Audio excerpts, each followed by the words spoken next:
Hi, Reality Riffing. I love the conversation around how to expand your mind. And many people really popularized more than ever and accepted more than ever. I mean, I never thought there would be a day where we could openly talk about microdosing LSD before we go to work. These are the times that we're in. And I come from a meditative tradition where we know that you can stimulate the production of DMT from the pineal gland through meditation. But I had a really interesting and riveting conversation with two of my brothers from another mother, Archer Love, who was in the Air Force and then suffered some pretty severe PTSD and depression, and then has created a company and a culture around Ormus, which is a natural substance that you take that starts to activate the glandular system and help the pineal gland to decalcify. So we talk a little bit about his psychotropic experiences and then coming to Ormus, as well as Narasimha Dass, who's a DJ and a designer, and we've been collaborating on some Guru Jagat collection and robotic disaster designs. He comes from the world of addiction and recovery and using plant medicine and the stimulation of DMT through both plant medicine and meditation to really expand the mind. So we have an interesting conversation, and I think it's an important discussion. So I hope you enjoy. My name is Guru Jagat, and this is the future of fitness. In this series, I really want to explore a new definition of fitness in this time and in this age. Fitness has been classically used in a way that is kind of from an outside-in perspective. In this series and in these experiences, I want to take you from the inside out using the technology of Kundalini Yoga and meditation. We're going to work the whole of you. And what that means is that there's more than just the physical you. There's a whole kind of plethora of different aspects of your ethereal, physical, mental, and emotional anatomy, and we're going to work that all in this series of incredible exercises. Lakshman, Lakshman, Lakshman, Lakshman, on the Lakshman, Lakshman, Lakshman. I've been so excited to have this conversation about what you can do both naturally and, the kind of convergence of Kundalini and awakening the 3D to 5D and all the different ways that it's happening on the planet. And I'm really excited to be sitting down with Narasimha Dass, who many of you know in our community, his incredible DJing powers and his art, but also want to kind of talk to you in terms of the work you've done in plant medicine and some of these shamanic realms, and as well as we're joined by Archer, who is the founder of Now Alchemy, Ormus, and is just doing some really, really incredible things. Free thinker and a free spirit, and I'm really happy to have you here, Archer. Thank you. And honestly, some of these thoughts, they tend to be pretty expensive in this world we're living in. So not so free after all, come to find out. Yeah, no, I hear you. We were just all talking before we went live on the kind of PSYOP cancel campaigns that have been, we've all been affected by this year, because I think anyone who's really doing something in the world and going against the narrative is a target. And so this is really part of what's happening. These are passionate times. Absolutely. They really are. Well, thank you so much for both being here. And I think it would be great to just kind of first hear from both of you. We'll start with you, Archer. How you found kind of some of your awakening experiences. And obviously, Ormus is a big part of that. And I'd love for you to just talk a little bit about it, because I think there's a lot of people out there that don't know about it. Yeah, absolutely. So when I graduated high school, I immediately joined the Air Force. And I was discharged from the military early with disabling PTSD, which also came with anxiety, depression, and alcoholism. So I immediately began a career and a lifestyle in medicine from that point. I went to the University of Arizona and started desiring to become a psychiatrist. So I was a triple major, nutritional science, chemistry, and psychology. Like, I just wanted to know everything about healing. I wanted to heal myself. Having been in the military and just many other things in my upbringing, I never really fully just trusted, the world and the government. Kind of have seen a lot of things. So I kind of just always took my own health in my own hands. And so at the University of Arizona, I did a lot of research projects. Never learned about the pineal gland, never heard about DMT, was accepted to U of A's medical school, excelled through biochem and OChem, had a letter of recommendation from the dean of the U of A's medical school. Still didn't know what the pineal gland was, the regulatory system for our entire being, basically, the seat of the soul. But they don't teach you that. And also the things that they taught me about nutrition were very wrong too. So I decided not to go to medical school. And I didn't know about alchemy or shamanism or anything like this at that time. But I did move to Los Angeles because I have a sister here. My sister is in the entertainment industry, and she was like, hey, come here and be an actor and I'll be your manager. I was like, sure, why not? That sounds like fun. And here in LA, it turns out, there in LA, I'm in Texas now, but in LA, it turns out, there's some pretty deep communities. And I ended up, Greg Sipes, I don't know if you know him, but he was he's a Kundalini guy, and he's one of the first people I met there. I met him on the beach, and he was very interesting to me. He was almost like a specimen. I would just look at him and the way he sat and the way he moved and the way he talked, and I was like, this guy's tapped into something really interesting, And so that was my first introduction to Kundalini yoga. And I started doing this type of work. I actually was booking a lot of really big national campaigns, but got really screwed over by my agency. They didn't pay me for anything I did, and then filed bankruptcy. So I did end up with money issues. And so I became a therapist, was working at a bar on weekend nights, was auditioning and modeling and acting and all these things. Is busy. I was just busy and confused and still seeking treatment for my PTSD, which at the time I was using a lot of cannabis for, and I would also self-medicate with like wine, would do a little bit of cannabis and a little bit of wine all the time. And it kind of just like calmed me down a little bit, And I met somebody named Zarina, who I don't know if you know of, but she became a good friend of mine. I met her at the bar that I worked at. She came in, to celebrate with some friends, and she kind of took me under her wing. And she was a medicine woman. She loved Ormus. She started telling me about the stuff called Ormus that I had never heard of, but I told her about my issues. And she was like, you need Ormus and all these things. And she even told me about ayahuasca, and was my first introduction to that. But it was Ormus that really changed my life. And the reason it did that was because of what it does to our neurochemistry and our pineal gland. It literally balanced me out. Like when we go through trauma, we actually physiologically develop imbalances. People talk about like brain chemistry and different types of diseases being, either like part of the actual physical body where they say like you need treatment for this, or just kind of an emotional thing. But the two are really tied. Like they're kind of one and the same, Yeah.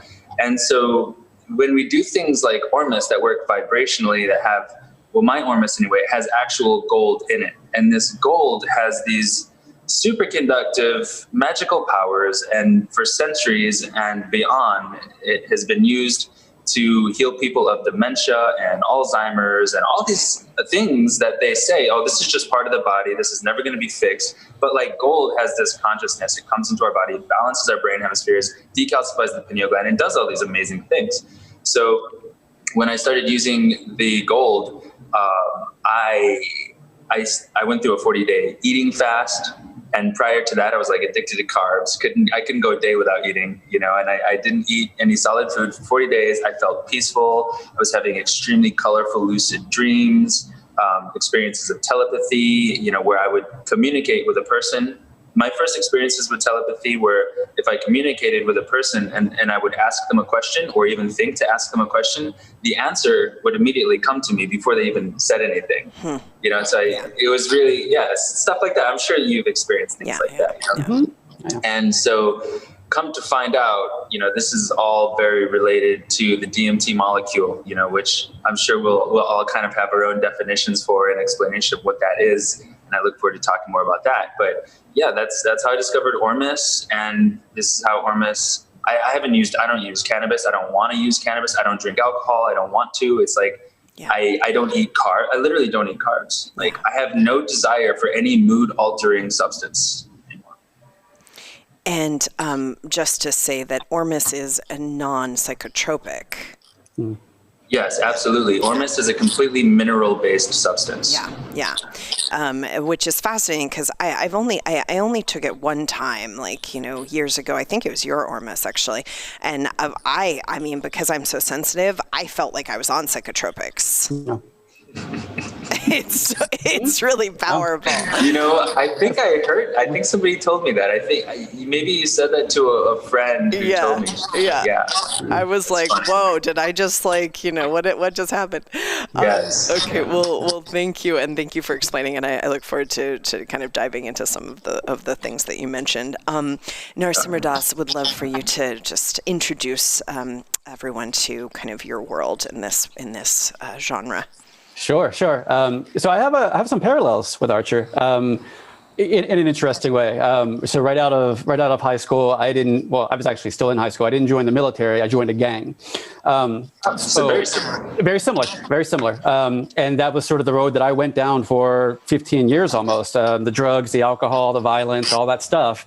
The armor that I put on myself because I had so low self-esteem, all the tattoos, all the crap. And it very quickly turned into sort of a shit show for me for a while, of course, as it does when you join a gang. So about 15 years later, I met my wonderful wife, Makari Rishi. I knew I had to clean myself up. I knew that, I'd started to kind of pull myself out of it, but it was very difficult for me, extremely difficult for me. And I started getting these sort of downloads and messages about this DMT molecule, right? And it would come to me in a Vice article. It would come to me on a television show, and it really intrigued me. One of the drugs that I never did were psychedelics. I never tried LSD. I'd never tried psilocybin. I'd never tried any of that stuff. It frankly scared the shit out of me. So I was kind of like, okay, all these other drugs aren't working for me, and these sort of mystical, spiritual drugs that are kind of being made out to be are sort of making their presence known. So I started doing a lot of research on my own. I mean, I really went down the rabbit hole. I read every book I possibly could on the subject. Dr. Rick Strassman's, basically the Bible, DMT, the spirit molecule. And he also has a book called DMT and the Prophecy of the Soul, in which he gets into the spiritual side of it. And he's a certified scientist. I mean, he did most of the heavy DMT testing and research in the early 90s in Arizona, I believe. And all of those reports are readily available to read. And so I read all these other experiences and things like that. And I was like, okay, I'm ready for my experience. So I basically found someone who was making these sort of ayahuasca chocolate things, right? And this was all I could really get my hands on at the time. And I know I didn't want to do it in this big group. I knew it was a real personal thing. So long story short, I did it. And immediately after this, I had a complete transformation. I mean, I had no interest in drugs. I had no interest in alcohol. I had no interest in getting into fights, which was a big thing with me. I was a very violent person for a long time. I mean, things just started melting away. I stopped eating meat immediately. I stopped eating sugar immediately. My caffeine gone. All after this one experience. And it was a very challenging experience, but it was also beautiful. I mean, I started to begin to see who I really was and what I really was, right? So long story short, I had done a couple of these. I did more research. I really was self-trained initially. And then a daughter of a woman from Siberia was in my neighborhood. And it turns out her mother was a Siberian shaman. And I literally met her by walking my Pomeranian. I was walking my Pomeranian. She loved him. We started talking. She asked what I did. I started opening up to her. And she said, my mother is a Siberian shaman. And she knows about the Dmt Molecule. And so she introduced me to her, and I started training with her. And it was, it blew my mind that I had seen these sort of things during that experience, and she's talking to me like she knew exactly what I was talking about. And this ineffable experience that I couldn't really translate to anyone else. So I really got into the sort of shamanic aspect of the plant medicine. But then I started to hit a wall with myself. I started to kind of microdose, and, I was on benzos, I was on antidepressants, all that stuff beforehand. And I cut all that off, but I still needed a little something, right?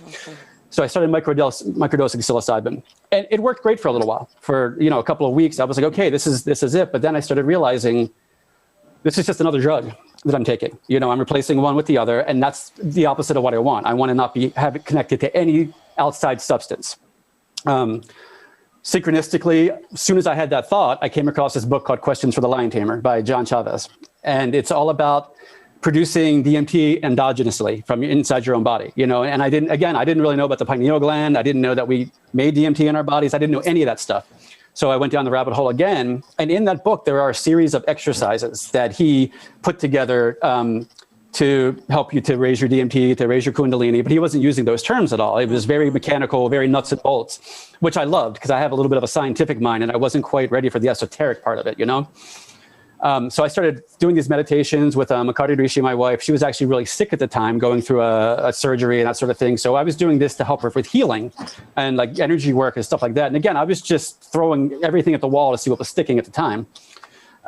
But we started doing these experiments and we started having results, like I was telepathy and feeling each other's energy and broadening our auras. And I started seeing her aura and all this sort of stuff started, the matrix started melting away, and I started seeing that, okay, like this is a real thing. Mm-hmm. So I started to get off the microdosing schedule and use those exercises to like help raise my Kundalini and use that instead than the plant medicine. So then Makari Rishi discovered Guru Jagat. And, it took me a minute to get into Kundalini Yoga. I was a Bhakti guy and I really wasn't feeling sort of the femininity of it at first. I hadn't really gotten in touch with that side.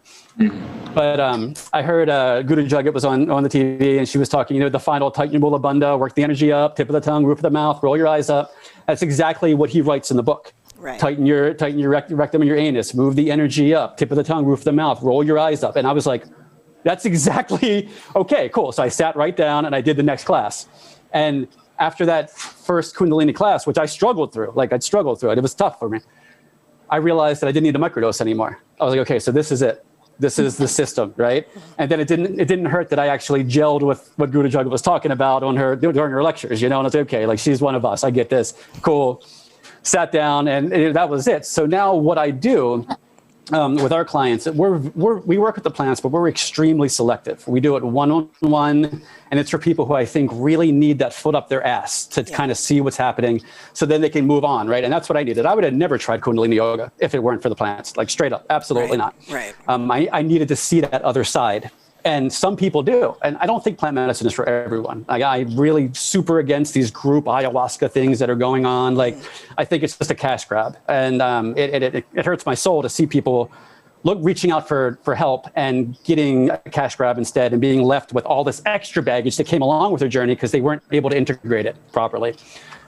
So our mission kind of became like teaching people how to use their own DMT, use that to work through whatever they were going through. And, we kind of parlayed that into a psychedelic counseling type thing where we help people understand what they saw and what they experienced and let them know that they don't have to be stuck in that realm using those molecules forever, that there's another way to sort of navigate this and you don't have to use an outside force. You have everything you need inside of you. We have an entire medicine cabinet inside of us. We have opiates, we have cannabinoids, we have dimethyltryptamine, we have benzos. We have that all in our system. We just need to know how to access it.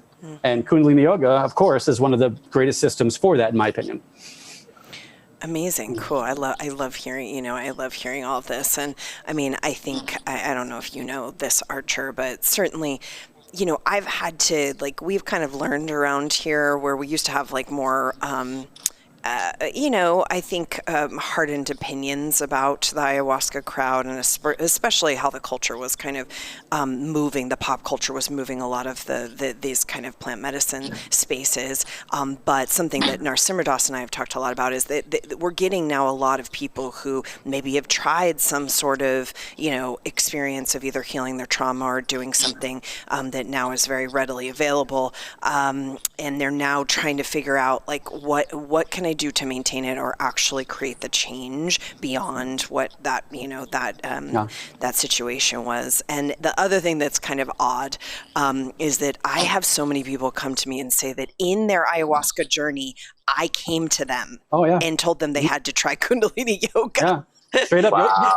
Yogi Bhajan came to me. That's cool. I mean, one of my last journeys before I stopped. And the mushrooms literally told me I don't need them anymore. So that's when I stopped. Right? Yeah. But Yogi Bhajan was there. And I had no idea who he was. He was a dude in a turban with a long beard. And I was like, who's this guy? You know, a couple of days later, I see him. I was like, all right, cool. This is, I got to, One of the interesting things about psychedelics for me, I'm scientific minded as well, like you. And this reminds me of this scientific study where a group of scientists had these different spiders. Have you heard of the spider study with the psychedelics? No, I haven't. Okay.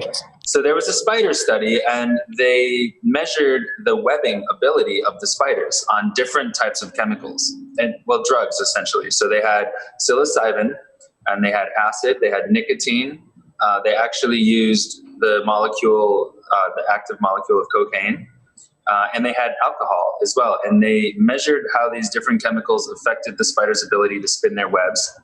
And all these other webs became pretty weird. The THC web was nice, but it just didn't finish. No spider on THC finished spinning the web. No surprises there. Really big, really beautiful, but it's not done. Yeah. Don't rest yet, guys. The alcohol web was a similar type of situation, but it wasn't beautiful at all. It was jagged, unfinished, kind of just messed up. And the stimulant web, which they used the nicotine, the caffeine, and the cocaine for, was a similar thing where it was very jagged, a lot of very sharp, asymmetrical structures, and they were never finished. But then the psychedelic web was finished to completion, but it was also very beautiful sacred geometry figures that the spiders were spinning. You know, so the way that this kind of affected my impression of psychedelics was that I believe that a human being's life is much like a web. We have all these different dynamics that, like, the spider isn't seeing what it's spinning, it's just spinning it based on vibration and this sort of psychic God connection. And that's how we are with our life. Like, we have the family dynamic, the money dynamic, the health dynamic, the spirituality dynamic, you know, and the relationship, the sex dynamic, and these really important dynamics that we're not seeing all the time. But, like, are they really, we're spinning this web of ours, and is it balanced? Is it sacred? Is it finished? Is it, you know? And I really believe that working with psychedelics, I've seen it happen myself. It can seem chaotic, you know, because things can fall off, you know, and disruptions can take place. But it's typically that there's this vibrational resonance in the way that psychedelics might kind of align us vibrationally. Causes things that aren't in alignment to sort of, you know, fall off, which can seem like a fire or a chaos. But then at the end of the day, it's resulting in this really symmetrical, beautiful, harmonious web, you know?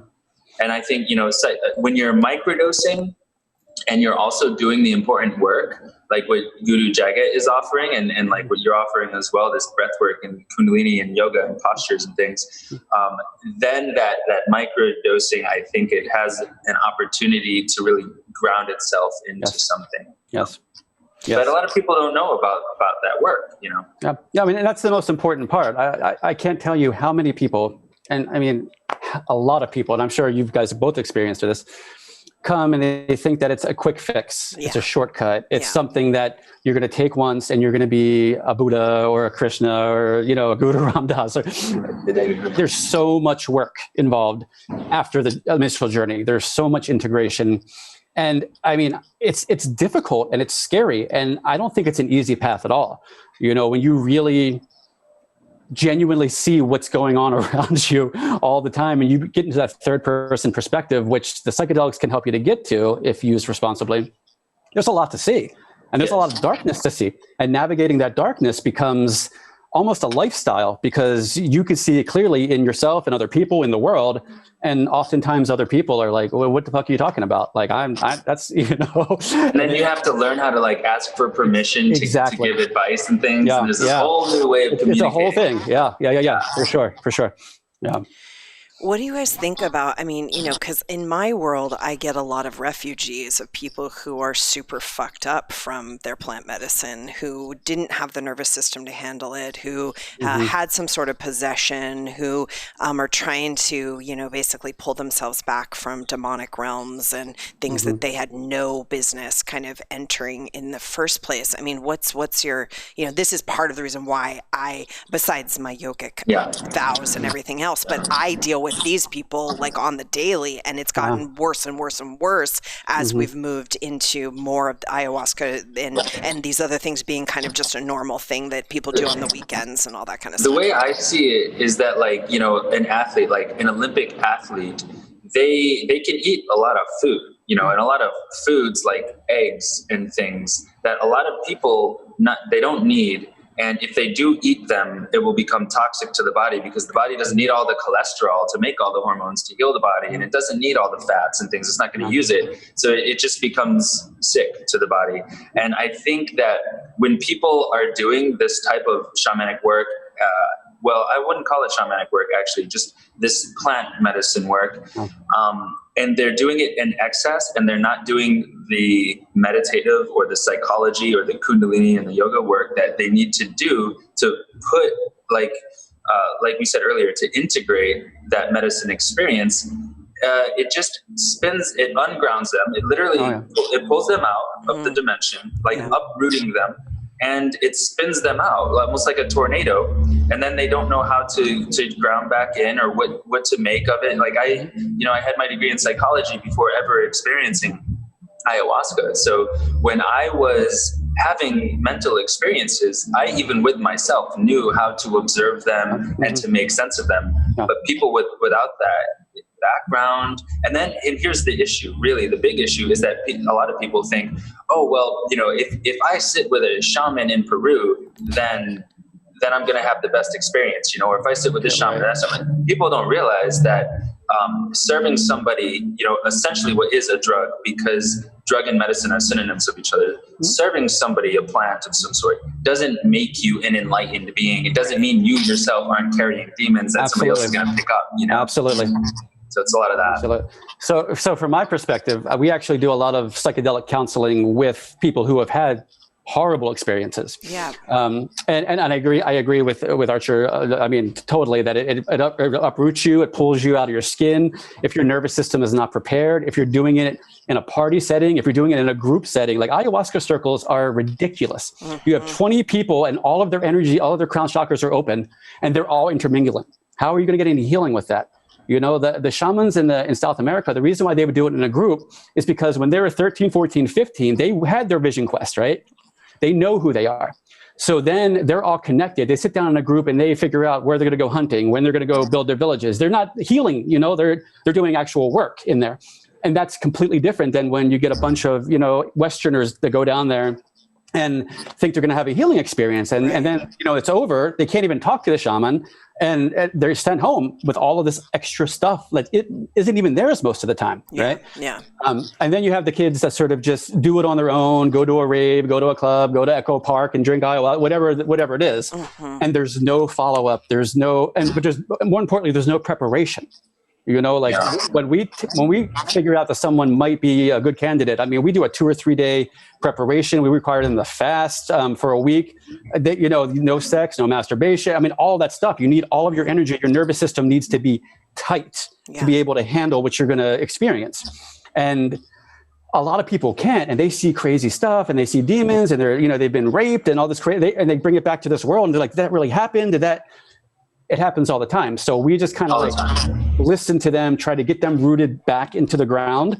And then, Makara Rishi and I know the archetypal nature of the experience. We've been on the other side enough that we know different spirits and guides and stuff like that. So when people say, "I saw this happened to me," like, okay, well, you just told me that you were addicted to pornography and you experienced being raped, right? So that was the medicine trying to tell you that you were actually had a hand in what these women were going through, on film. Right. But to them, because they weren't prepared, they were raped. And they were raped by a spirit or a demon or something like that, right? So you got to work through that. So I guess if I have one bit of advice, it's preparation is key. know who you're working with. Don't just, this is not a willy-nilly thing. This is not something that should be taken lightly. Yeah. And it's also not the type of thing that like you can do on the weekend and then go back to the office on Monday, and be cold calling and working and stuff like that. And I will be totally honest with you. That was a mistake that I made earlier in my my life when there was a gap where I left all that stuff I was doing and I got a full-time job selling medical transcription for about 3 weeks. But it was the same gap where I started working with psychedelics. So I was using psychedelics on the weekend to have communications and deep conversations with God. But then I would go back to work on Monday, and I was seeing 100 times more. My boss would call me into his office, and I'd be like, "You look like your face is this close to me right now," and the phone's ringing was to send all this stuff going on, and I made some really strange lapses, just weird errors of sending the wrong emails to the wrong people and stuff like that, and got fired. And I called my shaman, and I was like, "Oh, I got fired." And he's like, "Well, what are you going to do now?" I was like, "I don't know." He said, "What do you want to do?" I was like, "I just want to make Ormus." And from that point forward, I literally lived in my car and made Ormus for the next 2 years and didn't care. I completely let go of the matrix and was just like, I'm done with this trying to figure things out. I'm just going to do what I want to do, which is make Ormus. And so it was a blessing in disguise, but definitely not something I'd recommend. Yeah, but that's the beautiful part of this medicine work. You know what I mean? Like when it works, I mean, that story is such a parallel again to me and Makari Rishi. I mean, we kind of, I'm so blessed to have an amazing wife that we kind of went through this together. She was actually floored by a very nasty illness, and it was a whole thing. But that gave us the opportunity to refocus on what we really wanted to do. We owned a very, successful salon. We were super busy. We had money, but we were sick and we were unhappy, and we weren't filling the holes with everything other than love, joy, gratitude, happiness. We would go and buy $1,000 jacket or go to a dinner, just something to fill whatever that hole is. But once we had this experience and we were able to really focus our energies on what we want to do, yes, the world opened up for us. And I mean, and it continues to now. I mean, every time we take a step forward, all these different things open up, and it's just a beautiful experience. And that's my goal, to try to get people who are struggling and who have had these experiences or want these experiences to kind of get to that polarity side. But it's so much work. You really have to dig deep. You have got to know yourself. You've got to excavate that stuff and get it to the surface before you move forward in this sort of gracious way. Yeah. It's hard work. And people, again, I'm going to go back to that shortcut and that we're going to drink this once and I'm going to be healed. And I mean, that is absolutely not the case. Anyone who's watching, it does not work that way. Yeah. Yeah. I also just want to say, in conclusion to that experience of mine, I did live in my car, and make Ormus at a temple for a couple years. But during that time, I was on the beach every day doing breathwork, Kundalini yoga, mantras, and all these things. And now, a couple of years later, I have a 33-acre property in Texas, a shop, a now alchemy shop of my own where I sell Ormus. It was like my dream, came true when I let all of those distractions go. Yeah. Brother, the parallels are amazing, because we live right next to the beach. Like, we live right across the street from the beach, and that's what we did too. I mean, Makari Rishi couldn't walk very much, so we'd walk over to the beach. We would do breath work. We would do mantra. We would meditate. And, like right now, like things are, very similar. Like things are kind of popping off for us. We started a couple of new businesses. We've really sort of gelled with an amazing Rama community, and things are really opening up because we did the work. We didn't rely on the experiences. We did the work to move forward. Yeah. And Jesus talked about the work. For Jesus, it was all about the work. Yeah. And absolutely. I'm not, religious, but I do consider Jesus my own boy. Yeah. He's my own boy for sure. Yeah. I love the things I've read about him, and I don't even know for sure if he said those things, but it's all beautiful. And it's all about the work. Like during that phase where I lived in my car, part of the key to that working was that I gave everything away. Yep. I wasn't carrying like a bag full of stuff, and when people say, "Hey, you want to sleep in my spare bedroom or on my couch?" It was just like, no, it was like a total detachment lifestyle. It's the only way that, and detaching, letting things go, giving things you don't need away is a really important part of that work, because those things carry so much energy, especially, jewelry and clothes and shoes. carries so much. Let's Archer, I mean, I step off them fighting words. I mean, come on. There's nothing wrong with, let's de-escalate, okay? De-escalate. But I see it from a different way for sure. Like I did the same thing. I mean, I was super into fashion. I still am. But I mean, I had a kind of closet that was ridiculous. I gave away my 10,000 count record collection, just gave it away. Wow. I gave away thousands of dollars worth. I took it to Goodwill. People were tripping. I want to buy that at this Goodwill. Go to that Goodwill and get it. And I seriously dressed like Jerry Seinfeld for a year. I mean, that was my month. I had to strip down all of that stuff and got big chunky Goodwill shoes and dumb jeans. And I wore that for a year to detach from that person who I thought I was, And now coming full circle, Makari Rishi and I have sort of re-alchemized that love for fashion, and we're kind of viewing it and producing it through a filter of love through our heart cave. And we are, we put intention into what we design, and the things that we buy now are we use it for a high vibrational way. And, I cut off the music that I loved, which is my passion, for a solid year. And all I did was listen to mantra and bhajans and stuff like that. And now even like sort of low vibrational music, I've learned to alchemize that frequency into a high vibrational mindset for myself, So doing that work, again, doing the work every single day, being, like you said, brutally honest with yourself. Yeah. So let me ask you a question. So my friend, I'm here on the chat. My friend Jaguar is talking about appropriation of, the conversation around appropriation of plant medicine and the Western psyche, and how we just, come in and do all the weird shit that we do, which, we're seeing a lot. I read an article of this guy, this reporter, investigative reporter, who's been kind of down in Peru for the past 20 years. And he basically chronicled what's been happening and how kind of the local shaman culture has become a whole kind of psychic warfare scene because of capitalism and because of appropriation. And they're all fighting and using psychic warfare and using the plant medicine to astrally attack each other and all this stuff. It was a fascinating article. What do you guys think about this? The black magic usage of ayahuasca, that's a very common thing. There are definitely tribes that use it for darkness, for black magic. As far as appropriation goes, and I'm going to get some flack for this because I am Caucasian, but I don't believe in appropriation. I think it's a program. It's a construct. I believe in true evolution. And to me, true evolution is taking bits and pieces from things that resonate with you personally, and you pull them together and you cut loose the fluff or what doesn't serve you, and you take that and you move it forward. You ferment it and you distill it. That's alchemy, So these plants are here for everyone. They're on Earth, no one owns the Earth. No one owns these certain things. And I do agree that there is an impact in South America with all of these sort of people kind of going down there and making a lot of money. There's a lot of money there. A lot of money on the table. So when you see that money, that's the polarity, right? Like, of course, money inspires greed and violence and psychic warfare and all that sort of stuff because there's some sort of scarcity mindset attached to it. But for me, I see the beauty in how this has changed. So many people in the West, so many people in America. Yeah. We can go back to the Kaleidoscope Club back in the 60s of Stanley Kubrick. Maria, they all went down to Maria Sabina, the mushroom shaman in Mazatec, Mexico. Walt Disney visited her. John Lennon visited her. Carla, I forgot her name. She's going to kill me.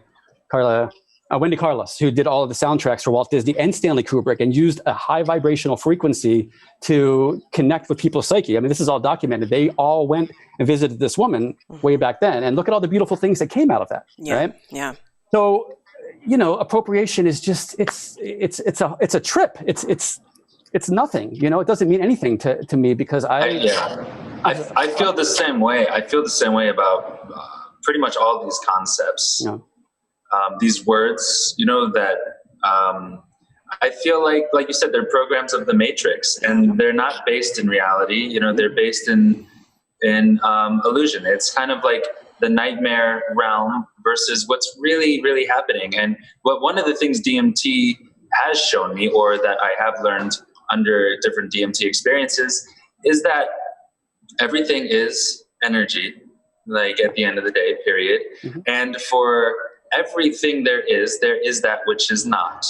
because the universe is always in this place of balance and expansion. So every time the light expands, the darkness expands. Every time the darkness expands, the light expands. And so there you have, like you said, evolution, or to me, in some ways, it's synonymous to ascension. You know, like we're always expanding, you know, and everything's expanding. I always like to say, you know, the demons work for God. They just don't know it. Oh, yeah. Because the demons, they trigger us and they challenge us and they hurt us. But then that's the hero journey. And as we face those challenges and go through that pain, we come on the other side closer to God, and everything works for the light. Absolutely. Yeah. You know, and it's a program to keep us separated, right? Yeah. I'm this race. You shouldn't be doing this. I mean, how are we ever going to come together? I mean, and kind of, if we're not open to each other's customs and cultures and appreciating those, right? Instead of like drawing lines between this and that. So again, I really think that cultural appropriation is such a heavy program. Race? Dude, come on, we're all one race. Well, Archer, you've been getting a lot. I mean, this has been like a rough season for you around this particular subject. Yeah, apparently you don't have to be white supremacist anymore. Yeah, because Archer is, you know, you're not white. You know, you are half black. You're half black, and but you've been called every like racist term in the world for not buying some of this, you know, kind of narrative. No. Yeah, I personally, as a scientist, again, I believe the human race is one race. We're a race of beings. And I don't think that where we come from culturally or what color our skin, how much melanin we make, determines our race. We're the human race. Yeah. We're one race. I agree. So let me ask you. I mean, you know, you're working with this is a hot topic. You know, I hadn't thought yet about this particular part of the topic, but this is a hot thing that has been, you know, just like running the narrative really in 2020. And you know, obviously, you're working, you know, because it's a polarity. We're working up against the kind of Western psyche, which is programmed in this kind of capitalist way. And you could say that that's actually an off-planetary program. I mean, if you really want to look at appropriation, I was talking to Shaman Durek about this. You know, he was talking about the lifetimes of his when he was holding slaves in different incarnations, but particularly in Egypt, and that he had, you know, kind of a treatise with the Anunnaki, you know, this extraterrestrial race that was making all humans into slaves. And, you know, there's so many different ways of looking at this, and that planet Earth has been basically a society of slavery. And what we're dealing with right now is kind of awakening from out of that matrix. But, you know, again, lots of different ways of looking at this.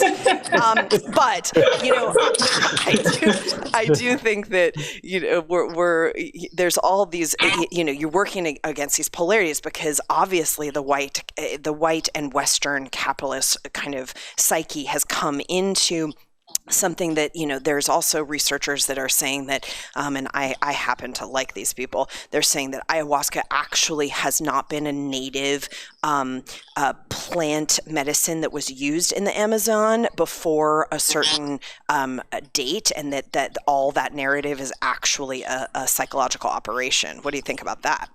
Okay, well, I think that that's definitely possible. I think here's what really my rule of thumb: if something is dramatically spreading through the mainstream media like fire, it's probably intentional and controlled in some way. And I think acid and ayahuasca have both been used, and this is what I see, have been used intentionally by the CIA to program society, and specifically the youth and the millennials, because under acid or ayahuasca or psychedelics, your psyche opens. Now, when you mix that with media and the messages, you know, buy this, do that, fear this, then you're programming people, and you're using acid and ayahuasca to put people under a spell and then programming them using media. And I think it's very possible that the CIA has been involved in this for sure. Yeah.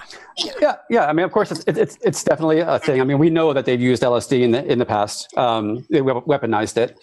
And, you know, why not ayahuasca? That's why sort of I'm going to go back to my original statement. Like, when you're going to do this, you really have to research who you're doing it with, where they're getting the plants, where they're doing, I mean, literally everything. Ask all of the questions. Yeah. Because Yeah, you don't know what you're walking into. I mean, at the very least, you could be walking into someone who cooked the DMT up in their bathtub with some antifreeze. You know what I mean?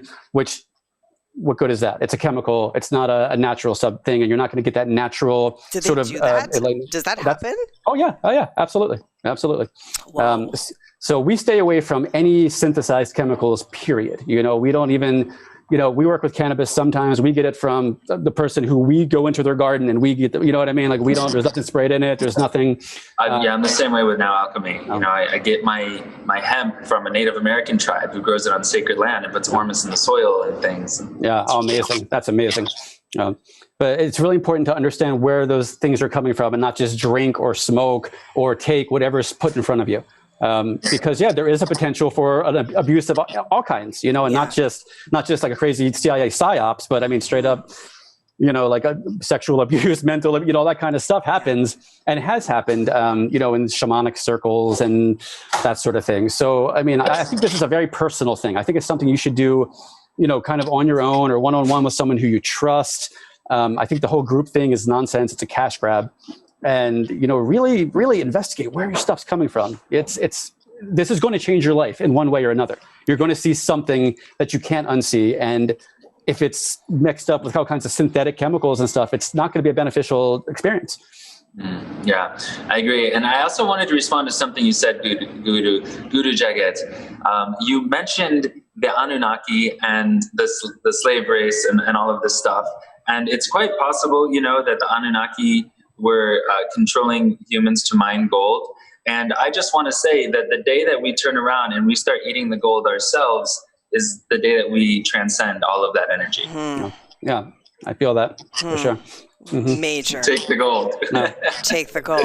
Yes. Yeah. Yes. That's very powerful. And I mean, Ormus has come in some way. Do we think that Ormus, the alchemy of Ormus, is from an extraterrestrial race? I try not to attach to any stories about where it came from, you know, because from what I understand, you know, like King Solomon used to pull it from the Dead Sea as well as the Essene Brotherhood and Jesus and all these.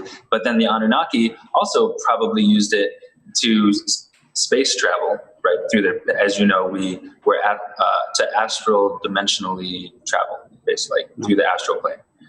So I think the Anunnakis probably used it to fuel their spaceships, but I honestly think their spaceships were their Merkaba, which they traveled using their pineal gland. Yep, it's pretty far out stuff. But I don't really like to attach Ormus to these stories only because it'll push people or pull people, you know, from actually just having their own experience with it, unbiased, you know, from all that stuff. And the way I see Ormus is it's a simple nutrient, you know, that we use, you know, for energetic purposes. It's just a nutrient, and it's not good or bad. It's like what you make it, you know, like with ayahuasca too. It's like you were talking earlier about, you know, psychological warfare and the shaman and how they will use it to do things in the astral plane against each other. And there's nothing you take that just makes you enlightened. You know, that's your intention. If your intention while taking something is to reach enlightenment, then you will go towards in that direction. But it can be used for any purpose, really. Yeah, thank you for that. I do think we're going to do some breath work, and obviously we're all, you know, everybody here is into breath work, or at least, you know, is wanting to get into it. And I'm curious, Narasimha Dass, what do you know? I know you're very familiar with John Chavez's work about the endogenous DMT and in the lungs and through breath work. Like, what happens? Well, according to John Chavez, who's done infinitely more research than I have on it, so I'm going to kind of lean on him a little bit. The DMT production, I mean, of course, is in the pineal gland, but also it's concentrated in our lungs just naturally. So whether it actually is produced in the lungs or sort of makes its way to our lungs from the pineal gland, that's sort of up in the air. But just the act of doing intensive breath work, pranayams, Wim Hof method for sure. You know, there's a bunch of different methods that have sort of come up over the past decade. What it basically does is trick your body into thinking it's dying. You know, you're almost hyperventilating. So your body starts to release that DMT into your system because that's one of the that's kind of how you leave your body when you die. It sort of opens the door for you to take off.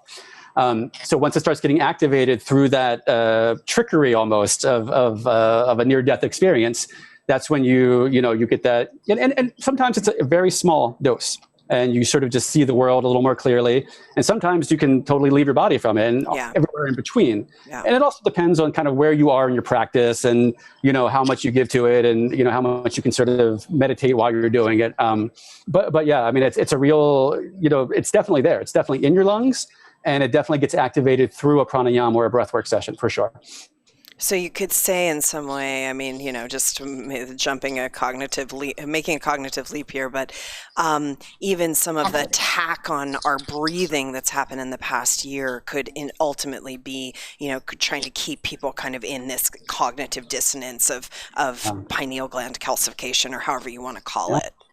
Yeah, and as I understand it, just from what I've read in different scientific articles, it's produced in both the lungs and the pineal gland.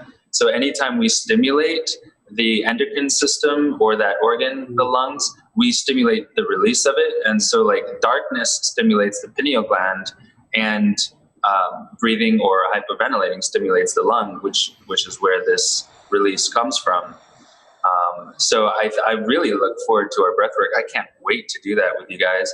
But also, what some Shaolin monks have done is like 40 days of darkness, where they like live in a dark room and are like, even fed without the light for 40 days and have these far out DMT experiences. I haven't tried that yet. That's the mystery school tradition, though. I mean, that's what they did in Lucidian and the Oracle, and all these places around the world that have these sort of almost caves that are meant for that experience. They would shove you in a cave, no food, no water for at least a couple of days, and that darkness would activate your DMT, and you would have that experience. I mean, everyone, Socrates, Plato, I mean, you name it, down the line, they all went to mystery school tradition. Yeah. Well, I can't wait to do that. And doing breath work while you're there, and taking Ormus the whole time. Oh, man. Well, there's a connection between melatonin secretion and DMT, correct? The pineal gland makes both of them. Yeah. And so, I mean, I was in a hotel room, and I was obviously scanning for different aspects of, alternate realities, as one does when they're laying in a hotel room.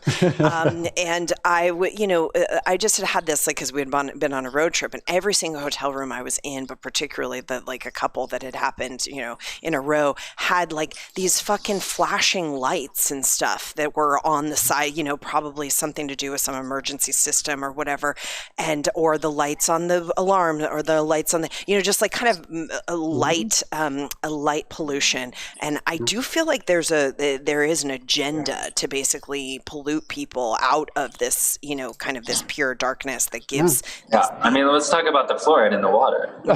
The lights will close the pineal gland, especially at night. Yeah. The fluoride in the water calcifies the pineal gland. Basically any toxin, actually, the pineal gland is kind of like a magnet for toxins, ironically. Yeah. But things like boron, Ormus, Shilajit, all these things literally decalcify the pineal gland. It's so important. Yeah, it's wonderful. And I agree with you, Guru Jagat. And now they don't even have to flashlights in your room, because guess what? We have our phones, and everyone's addicted to that. Right. So when you're sitting in darkness and you wake up at 3 a.m. and you're like, oh, I can't go back to, what do? You pick your phone up, and that blows the whole circuit, right? Yeah. Yeah. There's pretty profound. I mean, I don't think it's like, I feel like we have to live in this world, but there is some profound things you can do, like keep your phones out of your room, and keep the room as dark as possible when you're sleeping, and, do the blue light glasses, and turn off the Wi-Fi at night. Like, these are little things you can do that they go a long way. Yeah, absolutely. And again, you said they're just little things that we need to kind of train ourselves to do now. And that sort of just builds a new lifestyle, these little kind of steps that we take. Yeah. And people oftentimes get overwhelmed by all of the fluoride in the water. And, like there's a lot to take in when you're kind of taking your first steps on this path. You're like, okay, well, what do I do first? What do I do? I definitely agree with Archer that the water has to be one of the first things you change. Drinking tap water has got to go. And there's so many different filters now that you can get to filter the fluoride out. But that light pollution, really keeping those things out of your bedroom, setting your bedroom up. And we teach lucid dreaming courses too. And this is exactly the same system is you keep your phones away.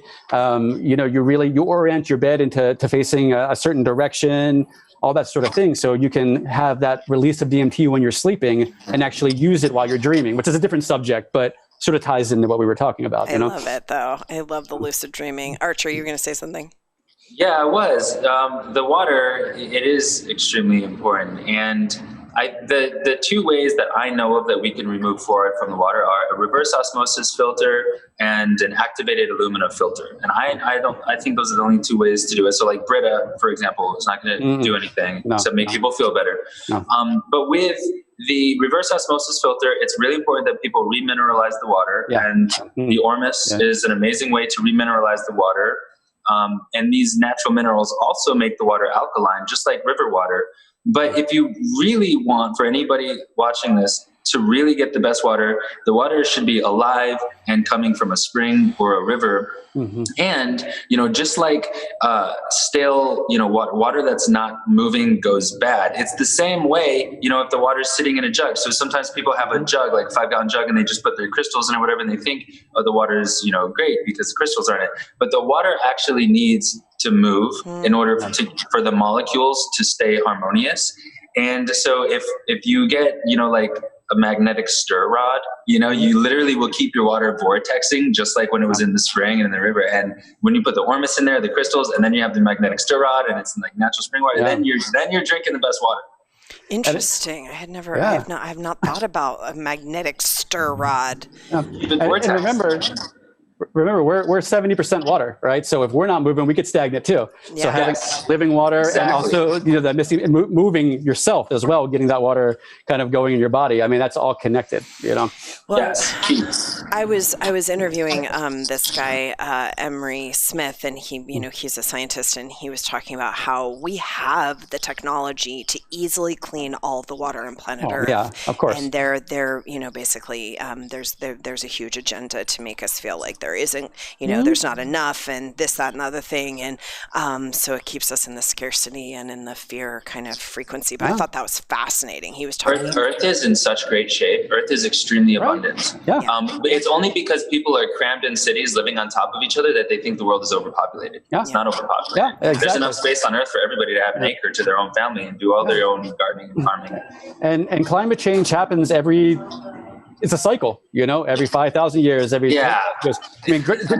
Braden did a really good, if you guys are familiar with Greg Braden, he did a very interesting slideshow about, he's keeping track of the cycles of heating and warming through the layers of, he's a geologist, so it's geological layers.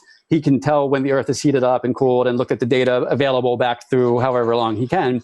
Yeah. And, this heat up that the Earth's going through, it's very natural. It happens. Right. I'm not saying that we haven't polluted the crap out of our skies and the water. That's not what I'm saying. But the climate change has nothing to do with that. But also it's important to remember that electromagnetic frequency and this modern technology that we're using is worse for the world than oil and coal, because those are carbon-based substances that are natural. And the oil is kind of like the Earth's cholesterol, just like the water is the Earth's blood. Like the Earth is a being, and these substances are part of the being's body. But when you introduce something totally foreign and extraterrestrial, like electromagnetic frequency, it burns right through the carbon-based structure. And so getting rid of coal and oil and things and introducing electromagnetic frequency is not a good idea for any carbon-based being or thing like us, for example. No. Fascinating. We could just talk forever, and I want to. And I'm so happy we've got this moment to chat.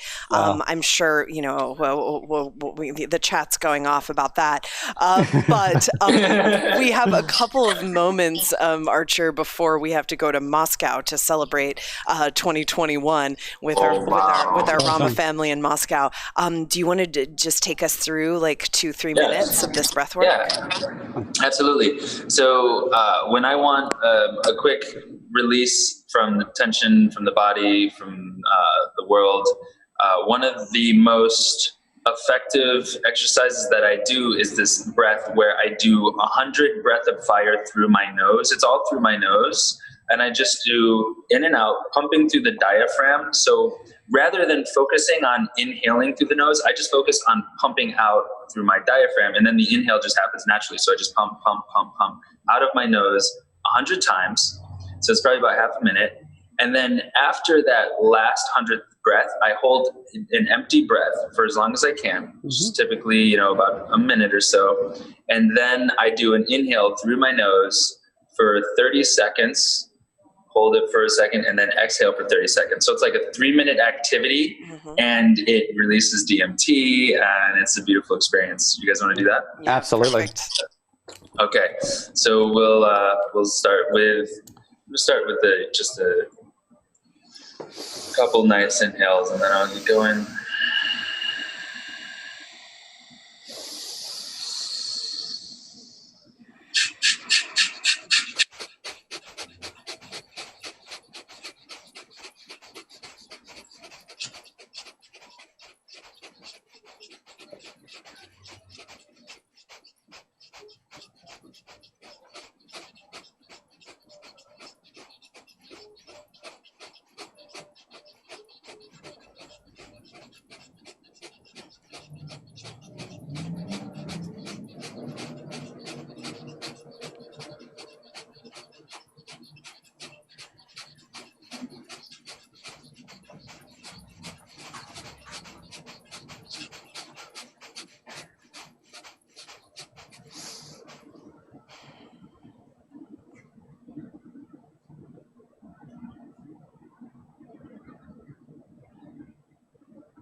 Blast off. I mean, I just feel so good after that. Just like, I don't want to open my eyes. I just want to be there in the womb of the womb of Earth forever. Yeah. Thank you for that, brother. That was great. Thank you so Thank much you for being here. Yeah, thank you both. And Archer, people can find your incredibly beautiful and powerful products at Nowalchemy.com. Okay. NOWALCHEMY.com. And you're at Archer Love, and all of this is on the viewing page, you guys. So check out everything Archer Love is up to. And Narasimha Dass? You can contact me at vulcanhouse.com. That's VVLCANHAUS. Also at Vulcan House on Instagram. You can give us a holler on there. And we're very accessible. Amazing, you guys. Thank you so much for having this. I think we just scratched the surface, but thanks for jumping in with us. And Happy New Year, and bless both of you. Thank you so much. Thank you so much for listening to another episode of Reality Riffing. These are conversations that I think are important with people who are doing great things in the world about subject matters that need to be discussed. If you enjoyed the content, the conversation, please feel free to share with your people, share with your friends and family, rate the podcast below, and also subscribe.